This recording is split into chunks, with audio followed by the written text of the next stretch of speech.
Just got off the phone with the fertility doctor. We went over all of my medical history. We talked about the periods that I've been experiencing and the testing that I had done recently at my OB. She said that it sounds like PCOS, but until I come in for some added testing, she doesn't want to totally diagnose me with that quite yet. I just got out of the fertility clinic. They took my bloods and also an ultrasound. So that ultrasound was something called an antral follicle count, or AFC ultrasound. The ultrasound tech basically goes in and kind of counts the follicles on the ovary, and the number of follicles on the ovary kind of can help determine whether or not you're going to have a regular cycle or whether or not you have something like PCOS. A normal antral follicle count is probably, I mean, it depends on your age, between 25 and 32 or something. I don't remember the ages, but it's typical to have a total number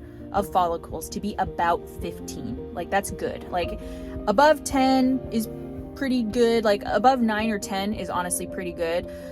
But you don't want it much more than that, because what happens is if you have too many follicles, your body can't decide which one to make grow to release. I had 71 follicles. I had 42 on one side and 29 on the other, which is way too many. That's a lot. This is so cool.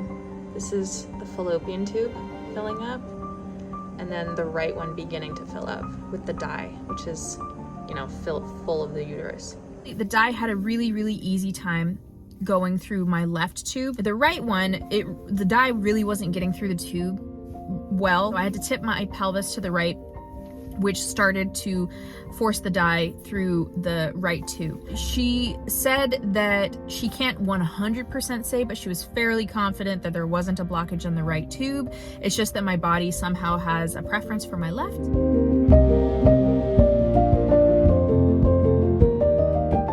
So it is June 28th, 2022.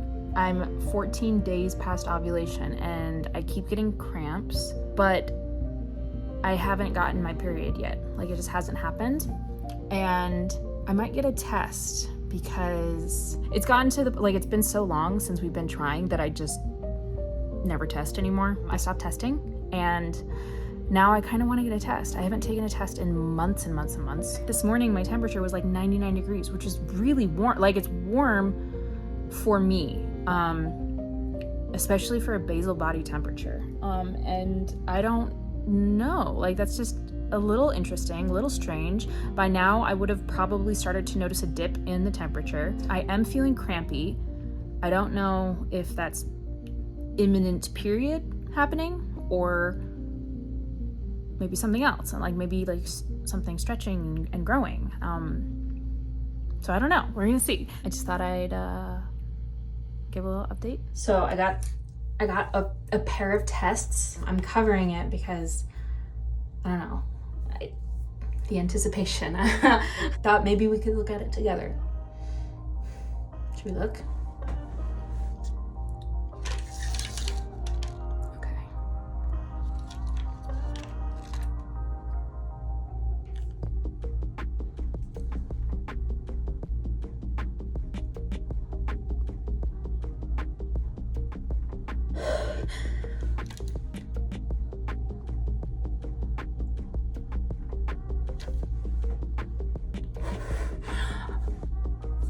Look at that.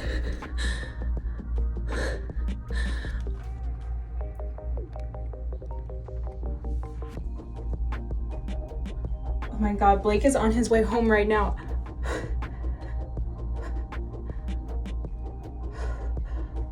No freaking way. Oh my God, what is he gonna say? We were... Oh my God.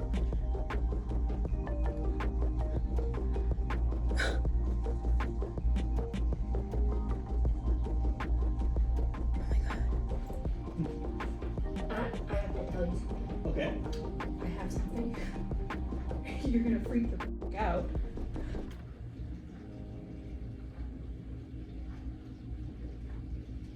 Wait, really? Yeah, I just took it like 10 minutes ago. Really? Yeah. I walked to No way. Target because I was so crampy and I was like, Oh, really? I don't know. Yeah. Really? Yeah. Okay. I don't know what to do. I don't know what to do now. Is this the only one you've taken? Yeah. There's another one. It came in a there? 2-pack. I don't have to pee though. So. Well, okay. Damn. That's pretty cool.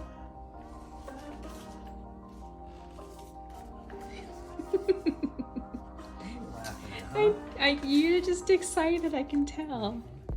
That's pretty good. It's pretty good, little baby. Yeah. I had to find the rest one day. Wait. This is for the Mustang, huh? Yeah. All right. And like in the distance.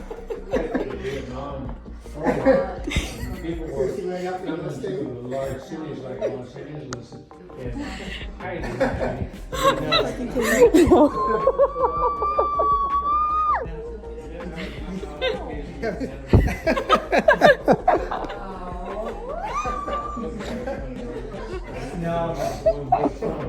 Oh, that's part of why we wanted to get everybody together.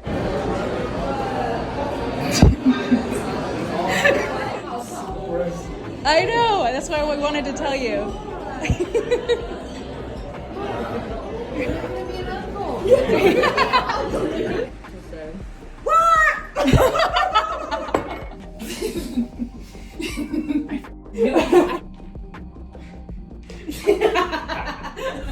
No.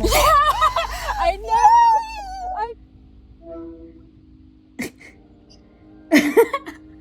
No way.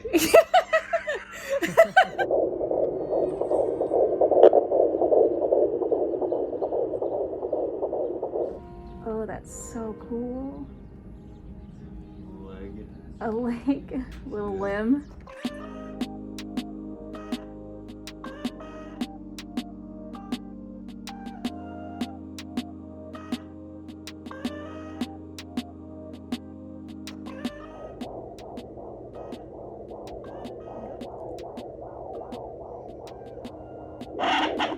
That was a big one. That's a kick? Yeah. Holy cow. You can feel that? Yeah, here, we'll wipe it and then you can try to feel.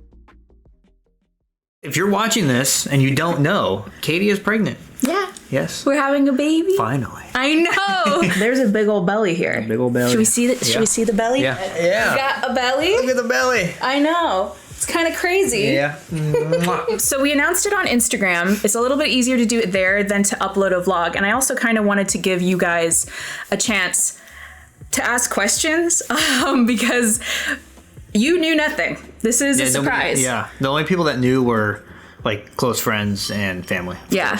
We literally have kept our circle pretty tight. On kind purpose. of. Yeah, kind of for a few reasons. I feel like it was such a personal thing.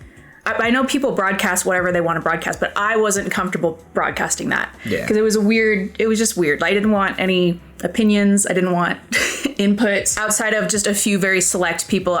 People even in our personal life didn't know quite how long it's been. But I do think there was a lot of people who maybe wondered, like, they've been married a little while, but there's still no baby. Like, what's Yeah. going on with that? Let me back up a little bit. By announcing on Instagram, it gave me a chance to ask you if you wanted to ask us questions. And a lot of you asked us some really, really great questions. So if you're not following me on Instagram already, I highly recommend it. That link will be in the description bar down below.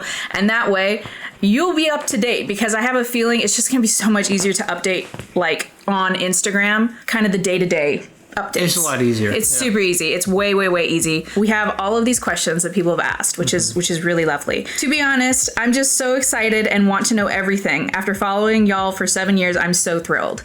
I thought that was a really great overall question, because it gives us a chance to discuss exactly what has been going on, why, when, everything like that. You got out of the military in 2018. Mm-hmm.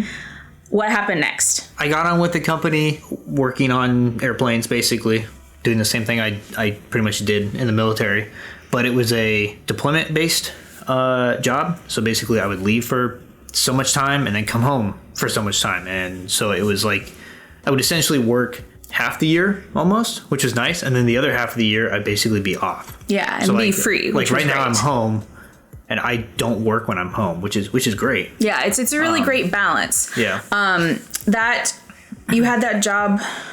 I had that job for 3.5 years, and then I switched over to another company doing basically the same thing. And it's the same thing where it's time on, time off, basically. Yeah. That's what I'm doing right now. You got out of the military, got hired, your job took you abroad for half the year, home for half the year. We bought a house Oh yeah, back so in Washington. We bought a house back in 2020. Yeah, the beginning of 2020 Yeah. when everything was locked down. It was a really sketchy time looking back on it when we bought the house, but really glad we did. Signed papers to buy the house in May of 2020. Yeah, we closed in May. We closed in May. You came home in June.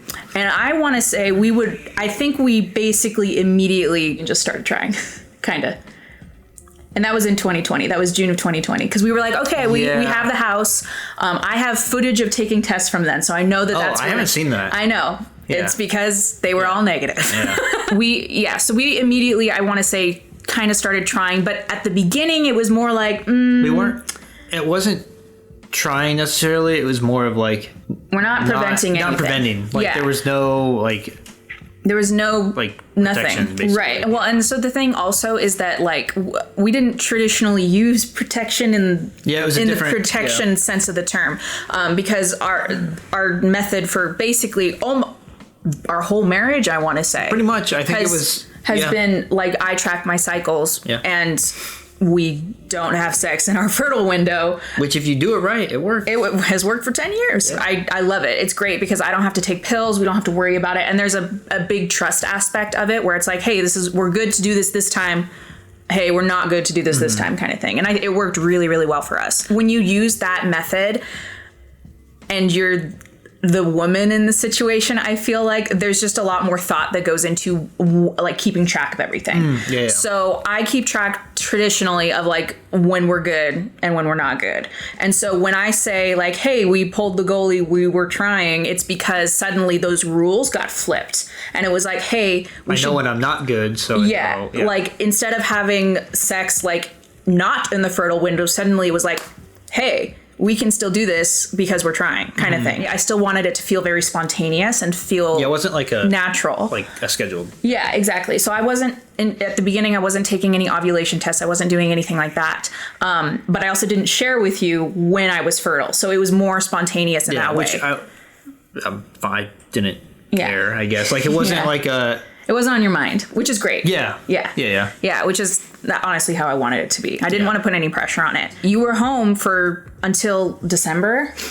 No, January basically. You were home for 6 months. I asked my boss to let me stay home a little bit extra longer. Thankfully, it worked out with the schedule. I got to be home for Christmas too, which was awesome. Yeah. So otherwise, I would have missed it. Yeah, and it was so nice, like having you home for that stretch of time. It was blissful because, we had the house and we were settling, and also we were doing this exciting thing, like, ooh, could we have a baby? Maybe, and it didn't happen. You were home for 6 months, and it just didn't happen. And at first, I was like, okay. People say on a normal, like. For a couple with normal fertility, it can take up to a year, right? And so that's pretty standard. So I wasn't like nervous about it, but I was Questioning.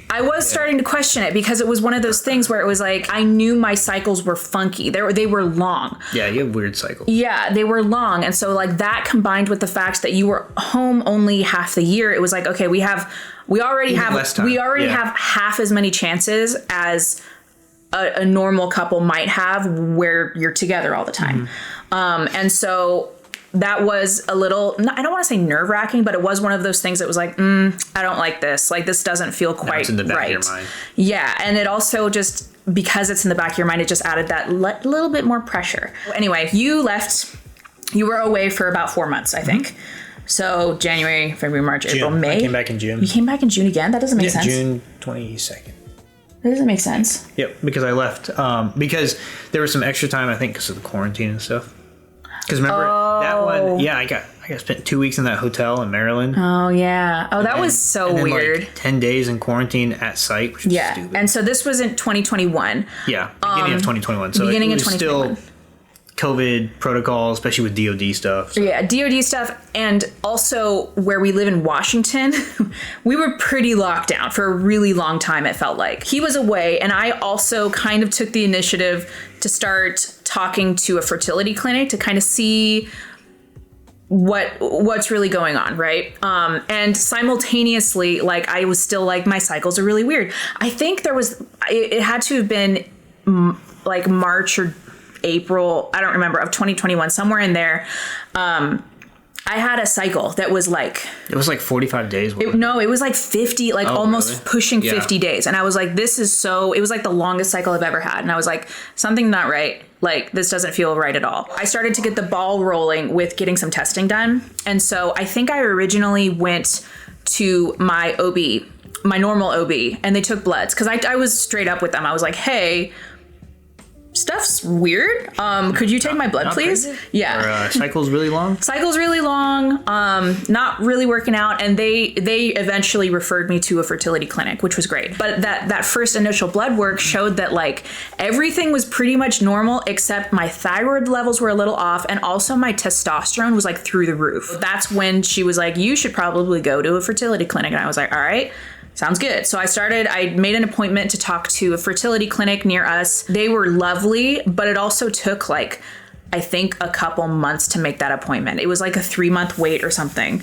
And yeah, this whole period of time is also a little blurry because of COVID. Like COVID messed my timeline up on like when things happened, and at times still feels warped in a weird way. Yeah, like 2020 and 2021, just like weird. Like it feels like 2021 was like 6 months long. Yeah, like it feels like like for some reason it was a really short year. But short year, and then I also simultaneously never ending, and like now we're at the very end of 2022, and I'm like, how did that happen? Like time just is weird. Yeah. Eventually got an appointment with the fertility clinic, and it was like a telecommunications, like COVID, you know.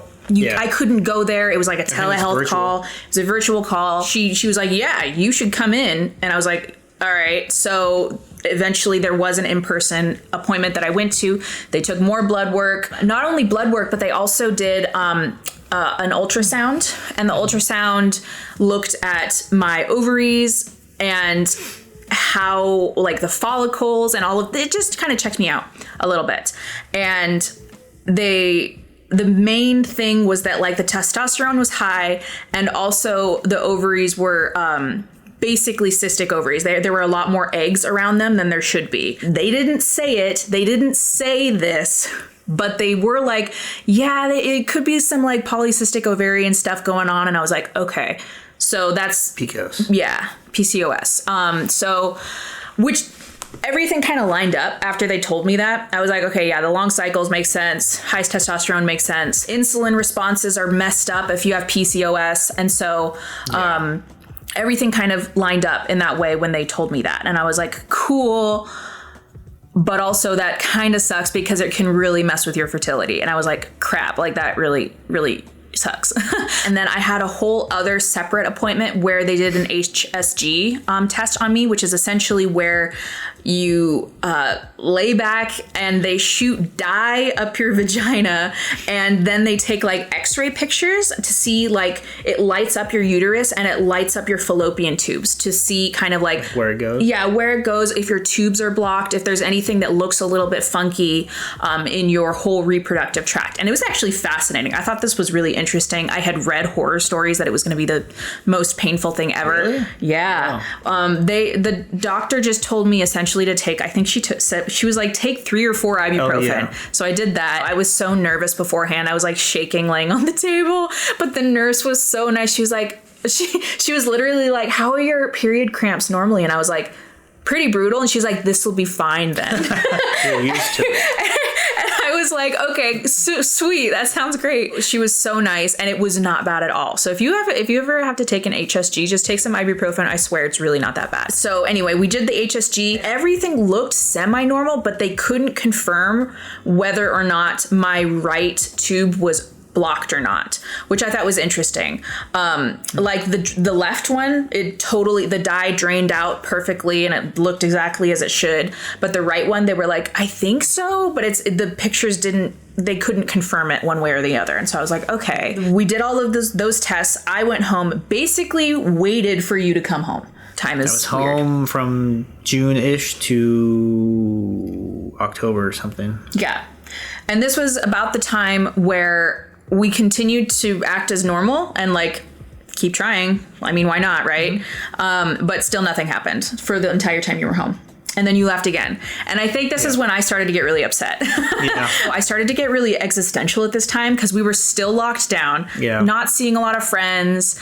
Because they were moving away too. Friends were moving away. Friends were moving away. So the weather started to get really miserable. Yeah. And that was the year 2021. Yeah, so 2021 into 2022, if you lived in Washington, it was like there's constant. Snow, wasn't there? There was snow, but it was constant rain. Yeah. We didn't get like it was so gray until like June. Like we didn't see the sun. I didn't want to put myself on the internet because it was such a big thing that I felt like I was kind of had in my head constantly, but I didn't want to talk about it yet. And you weren't home, and it was just really miserable. It felt super miserable. And then like I said, I started to get really existential because I started to think like, okay, like what if being parents just isn't in the cards? If that is the case, what do I do now? Yeah. That's something that I've always wanted and something that I couldn't really see not happening. So the fact that it wasn't happening, I was like, oh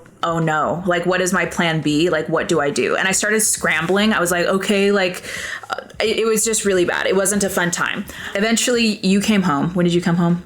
February. I came home March 1st. March 1st. And this was when you got a new job. Because you came home and you were like, I'm done. You immediately had an interview somewhere else. Like you got home and had an interview the next day. While I was still out. Yeah. Yeah. The week I came home, or like the week before I came home, I talked to the other company, and they're like, "Oh yeah, let's do an interview, and we'll schedule it because I know you're coming home next week. We'll schedule it for like a couple days after because of the jet lag. Because I'm going all the way across the world, basically, or halfway. Yeah. The jet lag is pretty bad.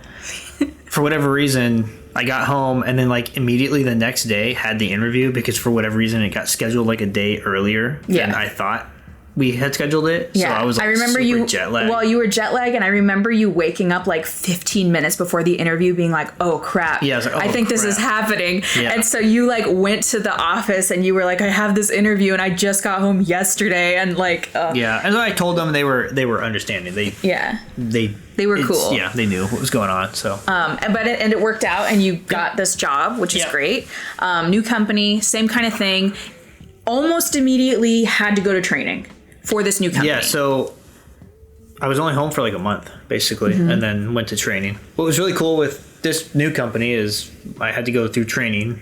I was basically in California for 3 months, and they put me up. They gave me a rental car. They put me up in a hotel for 3 months. Company paid gas, hotel, everything basically per diem, which was awesome. And because before I even went down there, I talked to the bosses. And they're like, yeah, you go to training for 3 months and then you can deploy and everything. And I was like, oh, okay.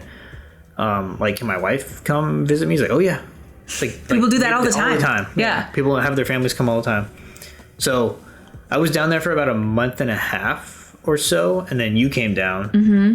And I was down there you the were down entire there- rest of the time. Yeah, it was only you didn't have a ticket back yet. We weren't planning on you being there the entire time, but that's just how it ended up working out. because like you came down. It was the week before our anniversary, I think. That's right, because we got the nice hotel in Beverly Hills. No, I keep saying Beverly. I keep saying Beverly Hills. It was right down the road. I don't know. We never went. Well, we did go to We Beverly did. Hills, It was but right there. Yeah. It was West Hollywood. It was really Yeah. nice. I actually really liked the hotel, but I don't think you did. It was loud. It was a party hotel. Oh my God. The walls were so thin. They were like these British girls or something. Yeah, in the room next door to us, and they were partying, and it was but it was so loud. It was like it wasn't like they were on the other side of the wall. It was like they were in the other room. Yeah, like if you're in some like a house. Yeah, so you came down like a week before our anniversary. Eventually, it just turned into like, well, there's not really any reason for you to go home. We just wanted to spend time together. Yeah, and we were having a good time, and so I just didn't leave. Yeah, so it was like, well, why don't you just stay here? Because like I said, you didn't have a ticket back. Yeah, because I just bought a one-way down. So I flew down there, stayed there. Yeah. Your parents open-ended came and watched the pets. Yeah, watched the pets. Basically, that was the only thing really was like, hey, we need somebody to take care of Noelle. During that trip, what happened? You got pregnant. I got pregnant. I don't know why. Like, I don't know. Something in the water in California. I mean, people always say like, oh, just relax. It'll happen. Just relax.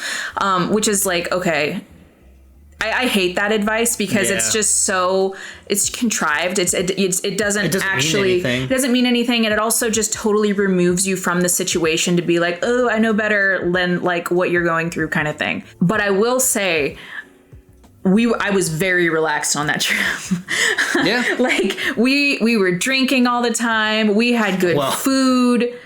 Not all the time. Those cocktails and during when we were in West Hollywood, those were nice. Oh yeah, they were nice. Yeah. We were eating very well. Oh yeah, because we went to some really nice restaurants. We went to some super nice restaurants that I loved. And I was also just like so excited, I think, to travel. Because this is like the first time I had traveled I'd been on a plane since before COVID. Like I was so excited to go somewhere. So that was, I think, a part of it. I was excited to be with you. We got this nice hotel. It was like not a ton to worry about basically. Yeah. And like my schedule was really nice too because I worked a 980. So if you don't know, that's basically week 1 is Monday through Thursday. You work 9 hours a day, Monday through Thursday. Friday is off. And then week 2 is Monday through Thursday, 9 hours, Fridays, 8 hours. I also worked the second shift essentially. So I was like, I wasn't getting up super early in the morning. It was like working. It was like when you were working it was like swings. swing shift shit basically. I actually loved when you worked swings because we're both naturally, we stay up way too late. Let's just say it like that. I don't want to say we're night owls because I think you're more of a morning person. Like naturally you wake up earlier. I'm not. Like I could I could stay up really, really late, but I like to sleep in. And so your schedule was perfect because I got to sleep in every day. Yeah. And so that was really, really great. We had started working out. We got the better food. Like we started to like order like those yummy bowls. What were they? I don't even remember. But they were like they had the chicken and the vegetables and the rice. I know. And so like it was relatively healthy though, right? And so it was like I think there was an element of like, oh, we're just treating our bodies a little bit better too. Which helps. Yeah, which helps in like every way, right? So yeah, like we ended up getting pregnant, which was really amazing. I was shocked. I know you were, because at this point, like I think I stopped taking tests. I took tests very frequently through 2020 when you were home. Mm-hmm. I don't think I took much in 2021 because at that point I had gone to the fertility doctor. I had assumed it wasn't happening.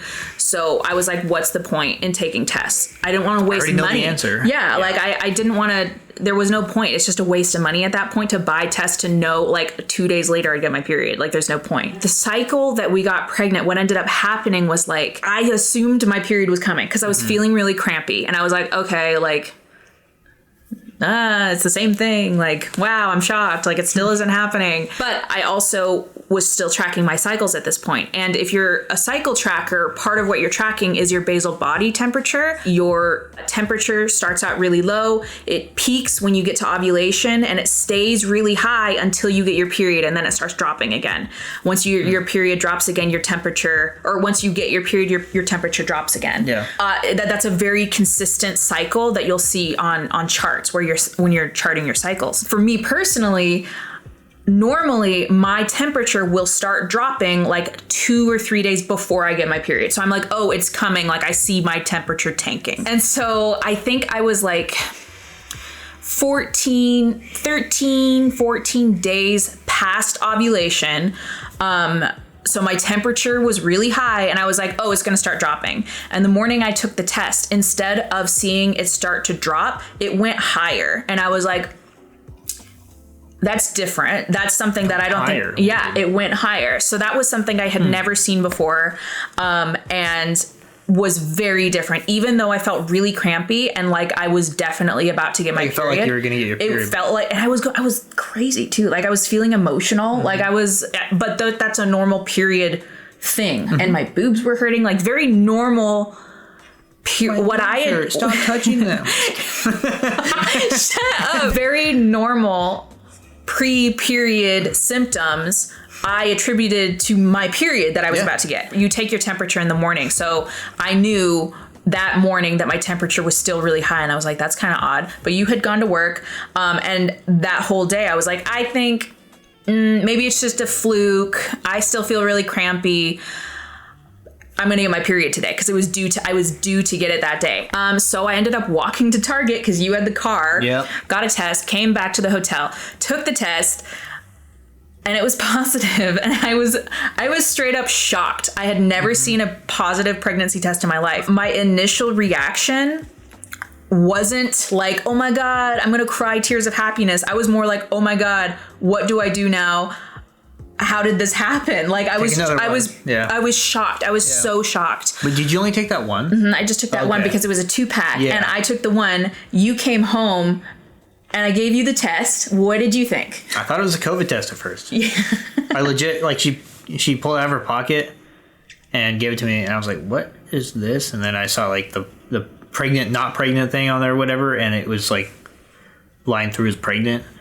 Or like 2 lines is pregnant or something like that. And I saw it, I was like, oh. And I was like, same thing, like, what do we, like, wow. Like, I wasn't expecting this. It was just shock. Yeah, like, we were both pure shocked, I think. And then I asked, did you take another one yet? And I said, no, it came in a 2-pack though, and I'll take another one, but I don't have to pee yet. Yeah. And you took it like right before I came home. Yeah, like 10 minutes before you got home because that's when I got back with the test. So you got home and I was still just in this pure state of like shock, but I had to tell you and I was like scared because I didn't know how you were going to react. Yeah, I wasn't expecting that. Because I had just assumed at this point that like we were going to probably need help. Like I kind of like in the back of my head. Yeah, and the other thing, we got some more communication with the fertility clinic. That's right. And that day. They messaged us or like you. I think they sent me something too. And they're like, okay, here's some paperwork you got to fill out, all this stuff. Blah, and it was blah, like modules that we had to watch. Yeah. They sent us videos that was like, this is what IVF is. And like, it was like a 7-part series. Like, this is all the medicines. Like, this is what IUI is. Here's all the medicines. Here's the process. And how it worked was like, we had to approve that we had watched them. So we understood like the process of being patients at the fertility clinic, essentially. But like, it was funny because they sent us that stuff like that day. Yeah, that morning we were watching the modules for the fertility clinic. You went to work and we didn't finish the modules. And then it was like, oh, I guess we don't need those. Yeah, so I just thought that was kind of funny, like timing wise at least. And then I was also kind of terrified because we did the thing and I was like, this is what we've been trying to do. Now what do we do? Now what? Yeah. And like, can we do it? Like, I was actually so scared because it was something that I had, like, we'd both, I think, wanted. But then it happens and you're like, oh wow. Yeah. Like, I'm terrified all of a sudden. Mm-hmm. We went and bought a ton of tests and you took like 7 tests, I think, total. And they were all super pregnant. I know. They were all like, it was very like, maybe positive. This one's like defective or something, like just to make sure, like that's why you take 2. Well, and like what I wanted to see was the ones that have the lines you can generally catch if you're going to have a chemical pregnancy, which is like a very, very early miscarriage, because the line will start getting lighter. And so you can catch those things. And so part of me was like, okay, let me keep taking tests and make sure they keep getting darker. Because if they keep getting darker, that's more of an indication that the pregnancy is sticking. That's part of why I kept taking tests. I was like, I just want to make sure everything's okay still. And everything kept being okay. Extremely positive. So or positive. Extremely pregnant or whatever. Kept getting darker. Went home and I stayed pregnant. Like I kept being pregnant. And we eventually got to about 7 weeks. Right around 7 weeks was when we had that first ultrasound. 7 weeks, yeah. Yeah, it was about 7 weeks, I think. It was like 7 weeks and 3 days or something. And that was just to make sure that it was viable, right? It was a viability check. And it was like the little heartbeat was flickering. Then we just kind of bided our time. After we had that first ultrasound, I think we waited until about 9 weeks when we started telling everybody. Yeah. So we hid it from everyone, basically, for a good the first little bit. chunk. Yeah. I wanted to get as close to the end of the first trimester as possible because I was so nervous that of a miscarriage or I had such fears of like telling them and then immediately starting to miscarry. And I was like, oh, that would suck so bad. Yeah. But after seeing the heartbeat too, and like the ultrasound, it's your chances are much better that the baby's sticking around. And I think we told your family first. Yep. Well, so what happened? Oh yeah. What happened was, and this worked out perfectly. It could not be more perfect. So the week we were leaving training, it was like a day or so after we found out. My mom called, I think, and was just like checking in, seeing what's going on or how everything was, and then also was saying that like, hey, in like mid-August or something, my grandparents, like her parents, grandparents were coming up from Arizona where they live for something, I think, but they were going to be in this area where we live in Washington. Yeah, Washington. And then my mom was like, oh yeah, and also I'm going to come out because, they're all going to be there, so I get to come see you guys and everything. I was like, oh, wow, that's great. Yeah. Cool. Yeah. Hey, so since everyone's going to be here. Let's do a family dinner. Yeah, so I talked to my dad, because we all kind of like live in this same-ish area. And I talked to my dad and told him like, oh, my grandparents are coming up and like my mom's coming over. Like, let's all do a family dinner together. He's like, oh, that's a great idea. Because, like, it's pretty rare just because of where people live and time and everything. That everybody is together. Yeah. We eventually got, like, all of, like, my parents, both sets of my grandparents were all over. We're all in the same house. Your sister together. was home. Yeah, my sister was home. Yeah. Like, everybody was there for a family dinner. It was one of those things where, like, wow, this couldn't have been more perfect. Like, the stars aligned because everybody was there. And it was like, okay, we have to tell everybody right now because there's not going to be any other chance that everybody in this room is going to be everybody in this room for a very long time after this. Yeah. So what we ended up doing was we originally wanted to do wine labels and give them a bottle of wine because they're big wine drinkers, and that's how we wanted to announce like a baby wine bottle announcement. But the wine labels were shipped from Australia and they didn't come in time. And I was like, okay, plan B. We went to Safeway and we got a little baggie and we got a pacifier. We wrote on the pacifier hatching March 2023. And so we put that in the little baggie with a copy, like a picture of one of the ultrasounds. That first ultrasound we went to, the lady was super nice and printed out a ton of pictures. Yeah, and she labeled them like, here's like baby with like one arrow, and the next one had like 2 arrows on it, and the other one had like 4 arrows pointing to the baby on it. Yeah, it was very special. She was so nice. Yeah. We cut up one of those ultrasounds, put it in the bag with like a little tissue paper and the pacifier, and we were just gonna give that to your dad or like anybody really, but it ended up being your dad. Yeah. And so we have footage of that too, which we'll share. I mean, he was really excited. Everybody. Like immediately, like you'll see in the video too, like his immediate reaction to it. He knew exactly what it was right when he saw it. I think he saw the pacifier first and he was like, I know exactly what this is. And he like was elated. Yeah. So he did like a little happy dance. You'll see in that video. Oh, it was so cute. I love it. Yeah. And then he immediately like passed it to his wife, Vicky, and she was unbelievably excited. I know. I know. It's so funny, and then your mom was past it, and then she was crying. Yeah. Like everybody was so excited. What was really funny is, and you'll probably see it in the video, me, like you and I, and like my parents and stuff were all like kind of at the bar area, and both sets of my grandparents, because again they hadn't seen each other in forever, they were in the living room kind of area, which was right next to the bar, but like they were just a little bit of ways away. They were all chatting with each other. They had no idea what was going on. They had no idea. No No reaction whatsoever that everybody was in the kitchen crying. They were all talking to each other, and so they were having a good time. Yeah, it was really sweet. Yeah. And so everybody in that room, everybody we told, and everybody was so beyond so excited. Yeah. So that was us telling your parents, and then I think a couple weeks later we told my parents. We did the exact same thing. We just did the little bag, the pacifier, the ultrasound, put it in together, and we went out to dinner. My brother lives kind of in the Seattle area, and so he's a lot harder to kind of track down, but we used an excuse. I was like, hey, Blake's just about to go on this deployment. Let's do a dinner. It's our last chance we can get together before he leaves. And so we finally all got together. We went out and had Dim sum? yes, Din Tai Fung. Din Tai Fung. Yeah.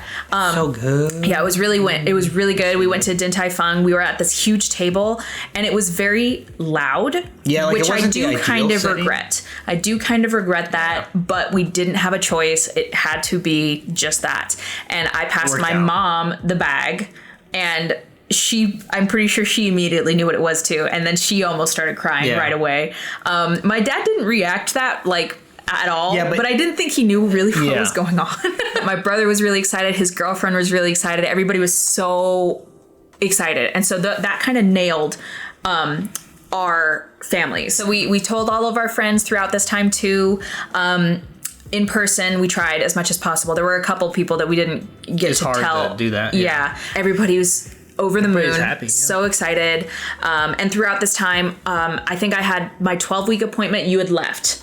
So you've only, to this day, you have only been to the one ultrasound, and you haven't gone to any of my doctor's appointments. I haven't met the OB. Which sucks, but I'll meet him probably literally in like... Or no, this week. Yeah, this coming week he's going to meet him because I have an appointment. You weren't going to be home for the anatomy scan. It was right after I left. It was that week that I left. Well, that was the 12-week appointment. Oh, yeah. But the anatomy scan was at 20 weeks, and you weren't going to be home for it. So there was no way that he was going to know the sex of the baby. So we were like, okay, is there any way that we can somehow experience this while you're home still? And my friend Kara... Bless you, Kara.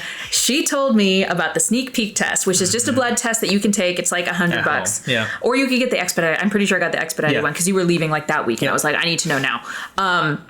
And so we got $160 or something like that, I think. Yeah, it was expensive, but it was because it was expedited, and I was fine paying the money.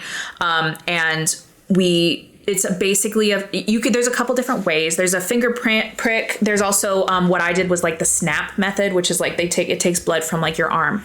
And we took the test, and I think I took it like one day, waited one day, like we shipped it that same day, and then I think we found out like a day or two after. It was very quick. It was like a 3-day turnaround. And we found out what we were having, so we'll just insert that footage here. Ready?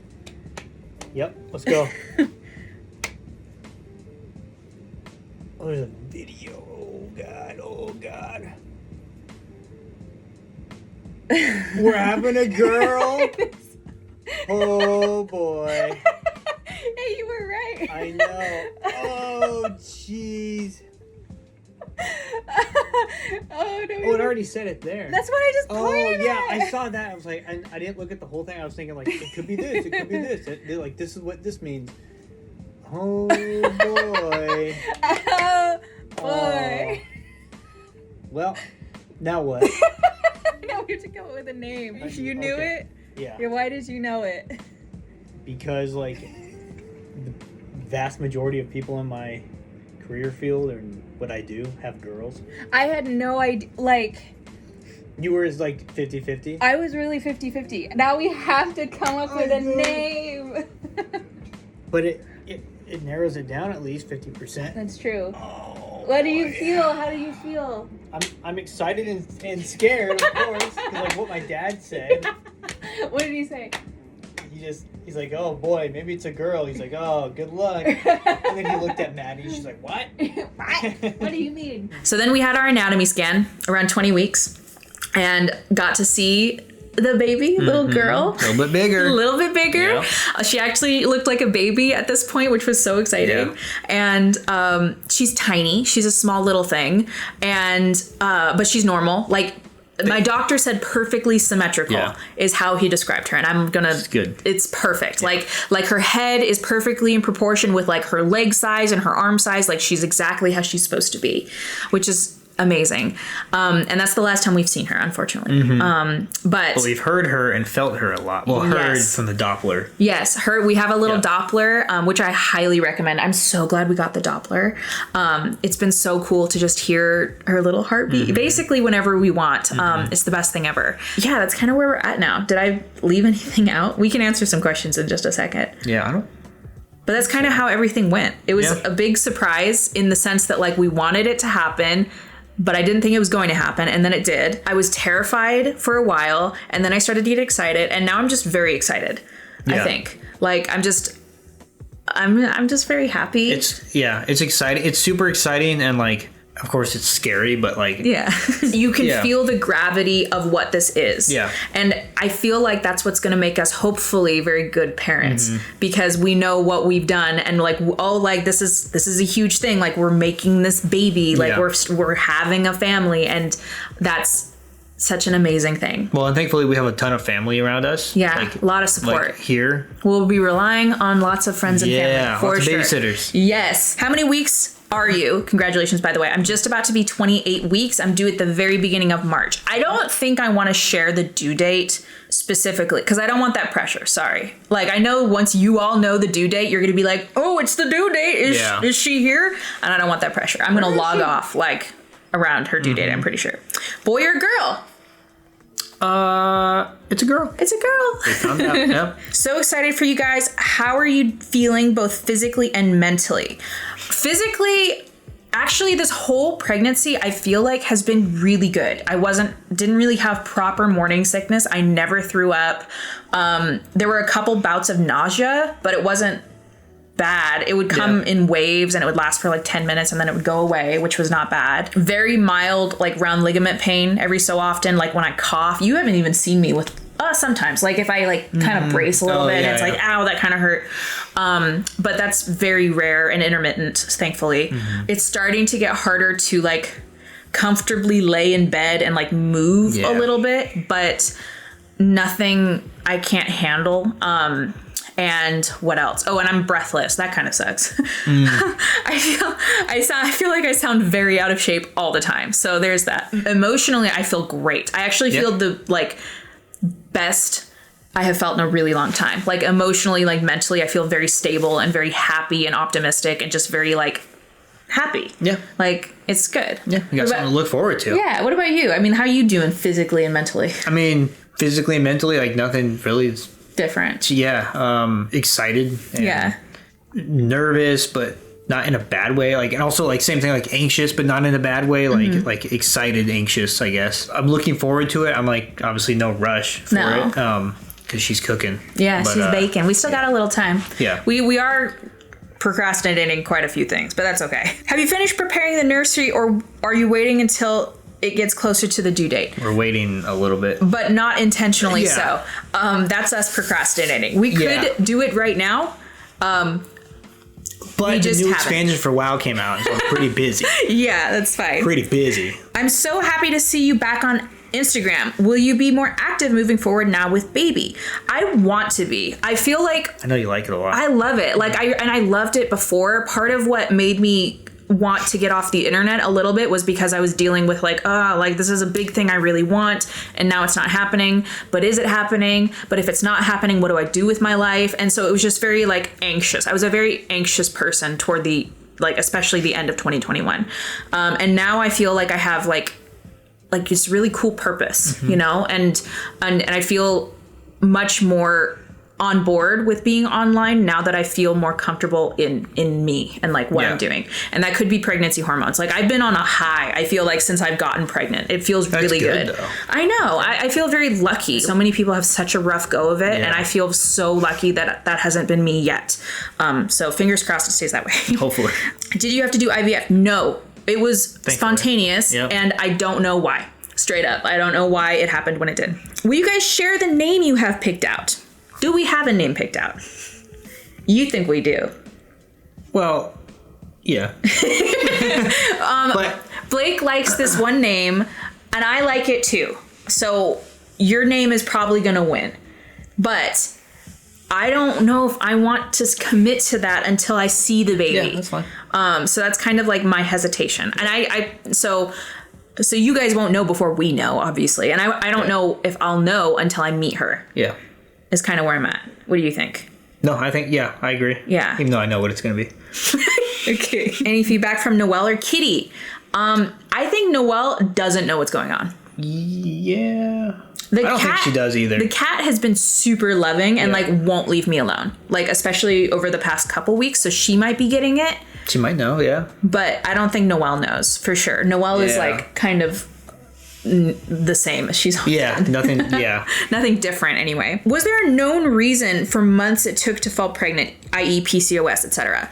That is what was alluded to me. But they didn't actually say that. I never got a confirmation. I never got a diagnosis. And I think part of the reason why that was is because we never did testing on Blake, on you. Yeah. I think if Blake had been home and able to do some testing, there might have been a more proper diagnosis. But part of the reason was like, this has straight up taken almost exactly 2 years. So it's been quite a while that this has been in the process. Half of that reason is because your job takes you away for half the year. Yeah. So we have half as many chances as some people. The other reason is whatever is going on in our bodies wasn't meshing for whatever reason. And finally just did. Yeah. Is kind of where that's at, I guess. Everything lined up. How does Blake feel about being away for long now since he's going to be a dad? Your job. Do you have any like comments about your job? It sucks, of course. I know I'm not the only one who does this, who has kids. Actually, one of the guys I work with had a kid like a couple weeks before he came out on the deployment that we were on together. They just have like constant communication and everything, and like he would even show me videos of like her and like look at this little like a bear outfit that she's in or whatever. Like it's super cute. That's adorable. Yeah, I would obviously love to be home, but what I do isn't a remote capable job. It's not something I can do remote really. Yeah. Unfortunately, so that's one thing that I've always kind of looked at is like maybe I could do something around here, but it's also difficult finding something like that would fulfill what I do, or like. Well, and I think you like what you do. I honestly do. Yeah. Like I think there is a lot of like I don't want you to do something you don't want to do as much to be home. You know what I mean? Yeah. Like, I don't want you to, like, sacrifice what you want just to be home a little bit longer. Because one of the beauties of this job is, like, you're home for half the year and you don't have to work. Yeah, like, home. Like home. I don't report to anyone. I don't have to do anything for my job. We can travel. We can do so much. There is a lot of flexibility and freedom when you are home. It's going to be harder when you're away. But... Yeah, but... what helps a lot is that, like I said earlier, we have family around. Yeah, so it's not like she's just, I'm gone and now you're alone, thankfully. Because I know some people will have that situation, which is terrible. Super terrible. And we have good communication, and, like, it's not like I'm in the middle of nowhere that I don't have, like, any access to talk to her, so. Yeah. Well, and depending on how this job goes, too, there's a lot more places you have the capability of going where we can maybe come out to you. Yeah.